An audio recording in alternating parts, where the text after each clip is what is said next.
मैंने अपने गोरे कुलीग से कहा, तुम मुसलमान क्यों नहीं हो जाते?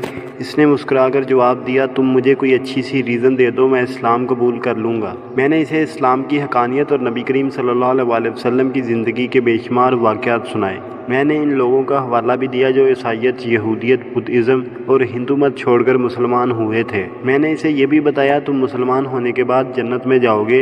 वो बड़ी तवज्जो से मेरी बात सुनता रहा। मैं खामोश हुआ तो इसने हंसकर कहा, हमारी कंपनी में 2 दर्जन मुसलमान हैं, तुम मुझे किसी एक का हवाला दो जिसको देखकर मैं मुसलमान हो जाऊं। मैं हैरत से इसकी तरफ देखने लगा। वो बोला, तुम मुसलमान अगर मिलकर भी अखलाकी लिहाज से हमारे किसी क्रिश्चियन साथी का मुकाबला कर लो तो मैं मुसलमान हो जाऊंगा। वो रुका और इसके बाद मुझसे पूछा, क्या तुम लोग हलाल खाते हो? मैंने सीने पर हाथ रखकर जवाब दिया, अल्हम्दुलिल्लाह मुसलमान हराम नहीं खाते। इसने कहका लगाया और बोला, तुम्हारी बात चिकन की हद तक दुरुस्त है, लेकिन जहाँ तक काम से मोहब्बत, कंपनी के साथ वफादारी और अमाल तल्लुक़ है, मैंने